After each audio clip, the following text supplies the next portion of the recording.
Dean Blundell Show. On the Edge. Hello. Kev. Dean. Good morning. How are you, sir? Good, man. Good. Nice to talk to you. Nice talking to you. We live? Yeah, we're live. Oh, good. I was about to unleash hurl a bunch of invective, all vulgar. Dude, you know what's really funny? Wake up in the morning. Good thing you told me that we were on the radio. How are you guys? We're good, brother. We're really good. We were talking about how incredibly gay your own, not yours. Todd has his own fan page on Facebook. So does Lesbian Lou, who's here. And I was just trying to tell them they got to get rid of it, and they seem to think that they know better.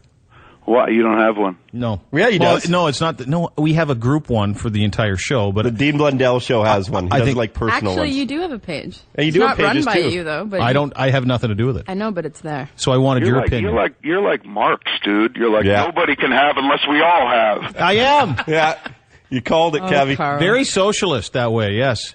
It starts like that. It starts with caring for the people, but then it begins to take away from the people. And then they're bread lines, sir. And then you're having sex with women who wear pants all the time.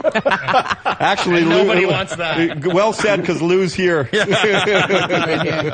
So no, but do you have a Facebook account?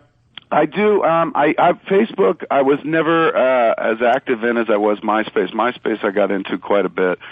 Facebook I had started, but then had fallen out of it. And then Twitter kind of popped up, and I kind of threw myself wholeheartedly into that. But I still have two Facebook pages. One is a personal page, and when I first joined up, I treated it like MySpace, so I accepted everybody. And then I immediately hit 5,000 over the course of the day, and that was the ceiling. You couldn't put any more in a personal Facebook account than 5,000. So they created the fan page shortly thereafter, because I think it was me and some other dude that hit 5,000 pretty quickly. This is exactly what I told Dean earlier. Also, word Kevin, for word. here's what I told Todd. You're no Kevin Smith. And I know I'm not, but Facebook allows everyone to be like a Kevin Smith. Yeah, that's the beauty of the internet version too. Is everyone could be Kevin Smith. The only reason Kevin Smith is because of the internet. He gets it, bud. I get it. He gets I know it. I breathe it. I wake up every morning and I pray to Silicon Valley. Okay, so let me ask you this then. I'm slowly coming around. No, I'm not. Well, because Kev says it. Yeah, I like him. I like Kevin, and I don't like you anymore. No, you don't like me. He's a real celebrity. We're not okay. No, we're not. No, you are. You're fine. Let me ask you this then. From your perspective. Yes. As someone that uses the internet a great deal. And you know what? If it wasn't for the internet, to be honest with you, and Twitter, we wouldn't be talking to you today. Exactly. Yeah, we know each other via the internet. I mean, it's an irreplaceable tool at this point. Kev, let me ask you a question, if you don't mind. You do your wonderful podcasts, right? I do a bunch of podcasts, yes, over at smodcast.com. Yeah, the Smodcast. Now, and you do it with your buddy. Who's your buddy again? Scott I Mosier. got a bunch, but the one that I do with Smodcast, I do with Scott Mosier. Now, are you happy for your coworkers who might not quite have the profile as big as you have, who have these sort of fan pages and get to help out on your podcast? Are you happy for them? So much so that I created a whole podcast just so they too could enjoy the taste of notoriety that I've enjoyed over the years. I'm a Hollywood helper. I'm hockey helpful, dude. You're a wonderful leader. But I don't do that. I think it's great. What did I say? Todd bought a Porsche the other day. I said, I'm really happy you bought a Porsche. I was very happy for the things that he has accrued. The thing I've noticed about Dean is once the show's over, he don't care about you people anymore. Hey, he crashed at my house the other day. We had a great slumber. Yeah, we did. Once the credits roll, he's back to his own world. He's like, I hate these radio people. You know, I will say I'm unbelievably socialist. I would have been great in Russia in 1914. I would have been real good. You know what, Dean? You're so special. You'd be great in Russia today. Oh, thanks, pal. It hasn't changed much, I don't think. So yesterday, Malcolm. Yesterday, I remember my friend Malcolm. He's Canadian. He lives over there. Loves men. We were talking about when I came out for the what was the thing? The Sausage Fest. Is that what it's called? Where you have people? Where I was up on stage with you? Yeah, you don't remember? Yeah. What was it called? Sausage Fest. Sausage Fest. I thought you said Fat Fest. I was like, is that what it was called? No wonder I was there. How did you not tell me that? Sausage Fest, yes. And remember we were backstage and Malcolm was just like, Malcolm had told me like, dude, it's Toronto. Everyone smokes weed in public. I was like, all right. And I was a kind of relatively new stoner. So Malcolm just yesterday goes, remember that trip, man, we went up to Dean Blundell. It's like, that was the best. I had the best time. I was like, really? He's like, oh, yeah. We were rolling joints and smoking them, and people were looking at us weird, but we kept doing it. And I was like, why were they looking at us weird? He's like, you're not supposed to smoke weed in public. And I was like, you told me it was cool. I was walking around going, like, how come nobody else is doing this? I heard it was cool up here. You thought it was Amsterdam? Like, it was... He was telling me it was Amsterdam, man. Oh, dude, that was like, I was just in Germany, and I said, can I take this giant beer with me outside the beer tent in Oktoberfest? And they said, oh, absolutely. Well, I walked 5 feet before some guy grabbed it from me and told me I was a loser in German. And I'm like, these people playing these tricks. So look, not for nothing, but I could say a few things about you as well. Yeah. And the entire history of your nation. Yeah, there's a lot there. So listen, let me ask you something. The reason why we're talking about social networking. Someone tweeted you yesterday and said, do you ever talk to the Blundell guys? And you said, absolutely, I'd love to talk because I'm in Kitchener on Wednesday, so that's why we're talking now. You have a show in Kitchener. First of all, where is it? It is Center in the Square Theater. I think that's what it's called. I don't have my internet connection right now, so I can't tell you. Oh, after all that, you don't even have the internet connection at your house. Wi-Fi in this room went down, and the cord, normally I could just attach through, an Ethernet cord, but I put that cord in the other room the other Center day. in the Square. Thanks for the internet lessons, Kev. Yeah, it's basic interneting for everybody. It's like a call center. Yeah. It's true, man. Thanks to stuff like Twitter, that's a perfect example. I was just sitting on a can yesterday. Somebody's like, hey, what, you hate Blundell? I was like, no, I don't hate Blundell, man. And then I was like, ooh, I should talk to Blundell because I'm coming up to Kitchener. And so, boom, we got on the phone. It's a cool thing like that. When I see you doing a lot of tweeting in a short period of time, are you always on the can usually? Is that when you tweet? No, sometimes if you see a burst of tweets in a short period of time or over the course of an hour, that's usually me smoking weed in the office and just writing. So that's how I like to relax. That's the only pause that I take now. Like, so much of my weed behavior is tied up in work. Like, I've made a deal with myself a long time ago that, like, you could smoke this fun thing, but you have to work with it. Like, you can't just zone out on the couch, watch TV. If you're going to smoke the weed, you got to do the work. So for me, it's Pavlovian. The moment I light a joint, I start writing, or I start editing, or I start doing something that's productive so that nobody could be like, you fat stoner. They could just be like, you fat, and have to leave the stoner part off. So you would say you do the majority of your tweeting when you're stoned? Very much so, yeah. That's why they're so awesome. On the flip side of things, though, be careful when you're drunk and you do that stuff. Like the drunk texting, the drunk Facebooking. Yeah, that stuff will get you in trouble. Well, Malcolm's the king of that. Malcolm's the guy that's drunk and hurls an invective on your page, and then the next morning he's like, what? I didn't mean it. I was just, you know what? It's all your fault. Tries to turn around on you. Somehow it's your fault that he slagged you because he was drunk. You never have that with weed, dude. People on weed don't fight with each other or make fun of each other. Like, hey, man, he's got flaws, but we all do. It's true, man. I tell you, no word of a lie. Anytime I have ever smoked anything, I have always had the greatest time of my life and been very productive. And super nice, man. I know. Yeah, I maybe needed some nice, today. Right? You think so? A little bit. So, Kev, new movie Red State. I wanted to talk to you about that. Kevin Smith is our guest. He's coming to Kitchener at the Center Square. Is that what it's called? Tomorrow night I'll be there. Tomorrow night you'll be there? Yeah, I busted Canadian for you guys. Tomorrow, I will, eh? Down here we say tomorrow. Tomorrow I'll be there, man. And cool. It's a huge thing for me because I'm still alive. That's always a good thing. But B, more importantly, is years and years ago, I went to Kitchener to see, we're talking 15 years ago, to see The Kids in the Hall. I think I'm going back to the same theater. You're kidding. No, it was cool for me. Like in '95, I went with Malcolm, and Malcolm was just like, I could get us backstage. I was like, dude, what would I possibly say? We had made like 2 movies at this point. Yeah. I said, what would I possibly say, man? Like, I love the crush your head thing. Like, I'm sure they've heard that a zillion times. We don't have to go backstage. He goes, they'd be insulted if you didn't go backstage. I said, I don't even know who I am. He's like, everybody knows Clerks. I was like, oh, God. We go backstage, and nobody knew Clerks. It was 2 years after Clerks. We go backstage, dude. These dudes had just given, like, grand performance of a lifetime. So naturally, they're all kind of in their own heads and calming down and, just not who they were on stage. And I pretty much grasped that, even though I'd never really been around them or any live talent before. But I just knew how I was in high school after the play. I didn't want to hang out. I just wanted to, like, chill. So there I was in the midst of them trying to chill, and they all looked at us like we'd come into the room, with a stack of reviews that talked about how bad the show was or something like that. And I kept telling Malcolm, we got to go. But he was like, no. So we just stood in the room and watched these dudes come down from their performance. And it was the creepiest thing I think I've ever been involved with. The whole time, I didn't know Malcolm well enough to be like, you idiot, I'm out of here. He was a new friend at that point. Mm-hmm. So I didn't want to, hurt his feelings or something. But I was just not this was weird for me. I didn't want to sit in a room and just watch some dudes towel off. I mean, they were dressed and stuff. Were they toweling each other off? Because that's probably more likely. The towels were mostly, they were toweling each other off, meaning themselves. But when we left, I can't guarantee that. Maybe that's why they were kind of a little disappointed that we were back there, because they were like, look, after the show, the kids in the hall like to become the kids in each other's mouths. and you and your friend standing here is prohibiting that. You're like, it's a reunion tour. We want to reunite, damn it. At that time, you didn't know Malcolm was gay, did you? No, not at all. Oh, no wonder why you wanted to go back there. Yeah. He wanted to be another kid in the hall. I tell you, man, they've got to shower sooner or later. And I'm hot. I got to take off my clothes. Have you seen me? Can I ask you something? I was following. I actually tweeted, and you didn't tweet back. I thought you were going to ask me, what does Bruce Picola look like naked? No, that Scott guy. He's hung.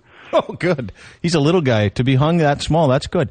So, tripod. So let me ask you something. Yes, you've just filmed a movie called Red State. We just wrapped Red State Wednesday at 3 in the morning. We were done. Okay, and then I see on Twitter, when we were arranging your appearance on our program today, Kevin Smith, our guest, I see on Twitter you got really cheesed off with him, and you really gave it to him. And I thought to myself, boy, oh boy, does Kevin Smith hate critics as much as it looks, or do you just hate certain critics? Because you were really I don't hate critics. And that's the thing. Everyone's just like, you're so mad at critics. I'm not mad at critics. I've reached a point where I'm 40 years old now. I've been doing this 15 years.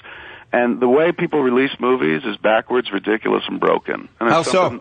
That I would like to do something about. But one of the things I completely disagree with is showing your movie to people for free and then letting them write crap about it or good things about it. My feeling is, why are they getting to see it for free? People who don't even want it, based on all the reviews I've ever read, they don't even want to see it. So I'd rather show 100 regular people the movie for free, let them write stuff about it, even if they don't have a newspaper. Because word of mouth breeds word of mouth. And who cares? I don't need, at this point, dude, I reach more people than the average newspaper. Mm-hmm. You know what I'm saying? Like, what newspaper is going to be like, we can give you more exposure? It's like, you give me exposure, but probably hitting people that A, aren't going to go see my movie in the first place, and B, I didn't really need a reminder. Like, I'll keep my audience well informed about when the movie's coming, and believe me, I'll turn it into a circus of sorts and make sure that you see it coming on its way through. Other than that, I don't really need the help of the middleman anymore. So what do you ask? What are you proposing? You're proposing that when you have critics come and screen one of your movies, they go and pay for it? Well, first off, I don't treat them any more special than any member of the audience. Yeah. So there are no press screenings. If we do a press screening for convenience, they'll pay at the door like every other screening. So no more of this free nonsense, especially when you give it away for free and all they want to do, dude, is make fun of the retarded kid. Go back and read the cop-out reviews. Those people were so vicious about the movie. And I'm not offended. I didn't write the movie, and I made it, but, I don't care what they say about the movie. But I read some of them, and I was just like, this is sick. Like, the dude's just, teed off on it as if we were Schindler's List trying to do something noble. The movie's called Cop-Out. And these cats were just like, oh, it's so abysmal, it's so horrible. This dude should have his license taken away from directing. And again, it's just like, there is no license for directing, people. The point is to laugh, right? Come on. Can I ask, how does a movie critic become a movie critic? Is there some type of intense training? Is there a certificate you can get at some community college? In the age of the internet, dude, anyone could be a film critic, and we all are. Because sooner or later on your Facebook page or somewhere, you talk about some movie you've seen, you like it or don't like it. But I have no problem with film criticism. I just have a problem with giving away the movie for free and then watching somebody crap all over it just for fun. Hey. Like the people that just want to, not the people who are like, look, I seriously didn't like this movie and here's my opinion of it. It's just people taking shots and trying to show look how clever I could be in print. Look how I could make fun of this dude, and this dude just has to sit there and take it. Bullshit. You know what I'm saying? My parents did not raise an idiot. So I've reached this point where I'm like, look, they could say whatever they want about the movie after they put up their 2 bits, like everybody else. Because fuck this Animal Farm bullshit. Like some animals all animals are equal, but some are more equal than others. Like these idiots who are just like, we know film, get to see it for free. No, pay like everybody else. What makes you so special? So I was just wondering, so at what point particularly that idiot in Toronto, what's his name, Peter Howell? What a jackass he is, and has been for years and years. I mean, I had to deal with this dude back on Dogma. He wrote something completely inaccurate, and I had to call this dude from the Skywalker Ranch to put him in place, and he was so scared, so terrified when I got him on the phone. That's when I realized they're all creatures of fear. So easy to sit behind a typewriter and take shots at people who are actually doing something. These cats aren't doing anything. They're watching movies. Everybody watches movies. By that token, I'm a film critic as well. So F this bullshit, man. 15 years I've been sitting there taking it from lessons. You know what I'm saying? So you're not mad though. Don't do anything. So forget that. So you're not mad. No, not at all. That's the thing. I'm not mad at all. It's just common sense. At a certain point, you wake up and go, why have I been doing that? It's like being in a bad relationship after a few years. Like, why am I dating this loser?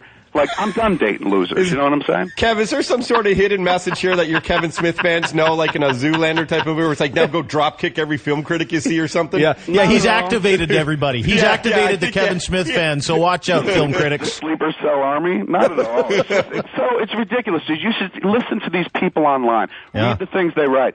The moment I say something like where I'm critical about their jobs, they all fall to pieces like, you can't take criticism. Like, neither can you idiots. Look how defensive you get. Dude, just go look up some crap right now. Just some stuff that was written yesterday based on comments I said. You'll see how insecure these people get. And then they turn around on you. They're like, well, he's the insecure one. They're idiots. It's a joke, dude. I've seen these people in person. They're ridiculous. And also, here's the great thing. In this now quantifiable world, I used to sit around like in the mid-'90s or the early aughts when you would read the reviews, either online or a newspaper, and you'd be like, oh, my God, the whole world is seeing this. Everybody knows what this person said, and it's going to affect the movie. BS, dude. You start reading these people, and then you start looking at their Twitter page. They got 42 followers. Nobody's reading them. You know what I'm saying? Why did I sweat these fools ever? So I'm done sweating fools, man. Dude, attaboy. It's a great job. It's a good life. Like, if somebody pays you to make pretend for a living, why am I sweating some fools who are not a part of the equation at all? At all. Think they are. Want to make themselves part of it. I'm a film critic. Well, guess what? You're a film viewer, just like everyone else, just like me. No more special. Dude, they're scavengers. I had this conversation with someone the other day about, we had some changes here, and there's a ton of stuff written about it, and one of the guys isn't here. Anyway, long story. And all I said to someone the other day, to a much smaller extent, is that the people that seem to know a little bit more, or the people that seem to use conjecture as a way of gaining insight with listeners or readers, those people are scavengers, and really nothing more. You know, whether you be a film critic or a newspaper guy, we had a guy write about our new building we just built, and he was talking about how the building sucks and the radio stations suck. And I emailed him. I said, "Are you an architect or a critic?" And he never emailed me back because he's a pussy. And really, at the end of the day, not that you've charged me up, but when it comes to free speech and us doing something that we enjoy, which is entertaining people, you entertain a large group of people. If they don't like it, they don't have to write about it, and they definitely don't have to get as personal as they do. And that's the thing. At this point, like, that's exactly how I feel. And yesterday, like, somebody had said something on Twitter about, like, I'd like to see how, Kevin's going to handle all these critics and new film press people who he pissed off on Cop Out, or which he called the Cop Out debacle or something, because in that movie, that's when I kind of started the whole F these people. Like, I'm done with this noise.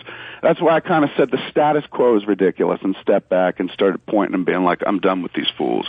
And then they got nervous. And then the more you talk about it, the more people have to defend their position online to defend their existence. Like, I got people literally coming at me going like, how can you say film criticism is unnecessary? I've studied my whole life to be a film critic. I was like, hey, I didn't say it was unnecessary.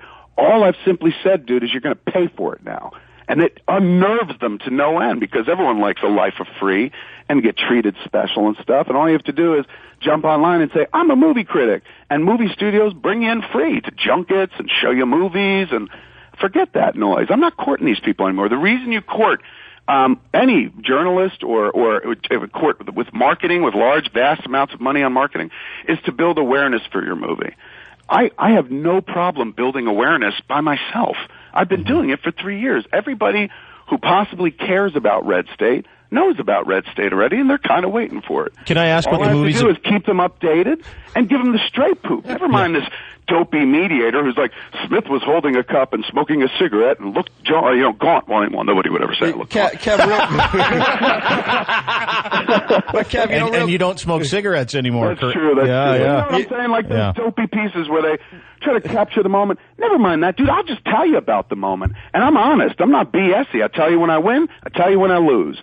So I'm like, what do I need some middleman for, or middlewoman for that matter, who at the end of the day is just going to use their position to be sardonic and cynical and crap on me doing something and them not doing anything except them writing about me doing something. What about the dudes who give you great reviews, though? They're awesome. I don't care. That's the thing. It all goes together, when it's everything must go. So you can't be like, well, these people are obviously the accurate ones. My apologies to anyone who's ever been an art. I'm not saying don't like my stuff. Of course I want you to like my stuff. All I'm saying is if you want to see it, you got to pay like everybody else. If you got a problem with that, then you got to examine your motivations for wanting to be a film critic. So how's the wife and kids? They're great, dude. Everything in life is great. Even that is part of like this period of being great in life, where you just kind of, I hit my peak and I realized everything. Saw the strings.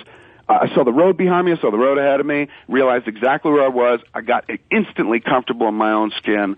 I hit that Neo moment, dude, where I started seeing all the zeros and ones. I could just move my hand up and down and beat Agent Smith. I knew you saw in binary. I knew it. And you for sure were smoking weed. For sure. I spent so much time online, that's all I see. I'm like the dude, remember in Matrix when he was just like, all I see are zeros and ones, but I see redhead, blonde, brunette. Like that's basically, I just look at the screen and see whole worlds and whatnot. Dude, for future junkets for your movies, you should maybe just give some of these critics some weed, and then everything will be all right, you know how you send promo packages with if you did mall rats, you'd send a picture of a mall and a couple of rats. But that's one of the things that I'm all done with, dude. That's wasteful money. Yeah. Like all that money that they, like here's the news, ready?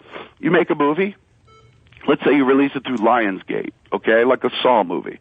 Lionsgate does a straight $20 million to distribute almost every movie. Sometimes a little more if it's Tyler Perry, if they like him a lot. But generally $20 million to open a movie. So that means if you spend $4 million to make the movie, you're spending $24 to get into theaters. That makes no sense. That is wasted money, dude. And where's that money go? To dead media. It goes to newspapers that nobody reads anymore because everyone's online. And it goes to TV that nobody watches anymore because everyone downloads their programs afterwards. So if everyone's going online anyway, why am I spending money on dead media? Since all the eyes are coming here, I'll just stay here and advertise like I've been doing for years. Should we take it as a like a nice thing that you chose to talk to us this morning because you don't consider us dead media? Yeah, but you guys aren't media. You guys are my friends. You're just on the radio, and also you have fun with it. Yeah. No, and you know what, you said it best too earlier, dude. Where people we really get how much of a privilege it is what we do. Yeah. It's fun, and we get paid to make pretend we're living. Exactly. Now, I think if critics or people, who have this sort of platform, whatever platform it may be, understood it, that we don't take ourselves seriously, so why should you? Mm-hmm. Seriously, though, can you send us some free red states? They understand completely. They're just irritated by your happy existence. Well, Adam wants... You go and you do something every day on the radio, makes you happy, makes other people happy, enough that you get paid for it. So much so that your ability to make people happy earns you a weekly paycheck. Mm-hmm. And so somebody out there feels the need to be like, ugh, they shouldn't give him a paycheck, I say. And I'm in a newspaper, so that means something. It means nothing. Most of those guys have really dorky glasses, too. Did you ever notice that? I have dorky glasses. I can't pick on them. No. Your glasses look they're very good compared to these. They wear the really thick ones that have the lenses that are so small you can barely see out of them. And then, we've been to these movie screeners, and it was the second Saw movie that I went to, and I was in there with 4 other people, 400-seat theater, and I heard this one guy goes, "This is atrocious." I mean, that's just a cartoon at that point. That is a cartoon of a critic. That dude is just playing into a stereotype. Like, who literally speaks out loud at an empty movie theater? With that being said, dude, it earns him a paycheck, so we have to, that's... Yeah, but you know what? Look, I don't begrudge him how he earns his living. I just begrudge him putting his hand or her in my pocket. Mm-hmm. You know what I'm saying? Like, I worked really hard to make that movie. Everyone else is paying. These guys aren't. Forget that. That is ridiculous. Yeah, but usually if someone wants to have their hand in your pocket, usually that's a big yes, isn't it? I mean, generally. Kevin Smith. Doors, of course. But. Kevin Smith, our guest. Listen, good luck to you. Please keep us posted with Red State and let us know how we can help. Love to get the word out. It looks really cool. It's going to be fun. We got a few months before that happens. But are you guys? How far is Kitchener from you? About an hour? You're probably not going for this. No, I'll go if you're there. I'll come see I'm you. there tomorrow night. I'll come see you tomorrow night. What time is it? Are there still tickets available? I have no clue. I think there are a couple left. I mean, this was last I'd heard, and before I went into production, Kitchener was very happy they were close to selling out. I don't know if they've sold out, but I can't imagine. View I'm sure there's a couple tickets. Yeah, you go to viewaskew.com. You can go to ckevinlive.com, and they'll have the information for you. But it's Kitchener. I think it's called Center Square Theater. It's tomorrow night at 7 or 8 o'clock. Okay, brother. Well, listen, I hope I can catch up with you tomorrow night, and thanks for your time today. We appreciate it. No worries, man. Good talking to you guys, as always. Okay, pal. Take care. See you later. Kevin Smith, everybody. Boy, he said the F word a lot. He sure did. The Dean Blundell Show, 102.1 The Edge.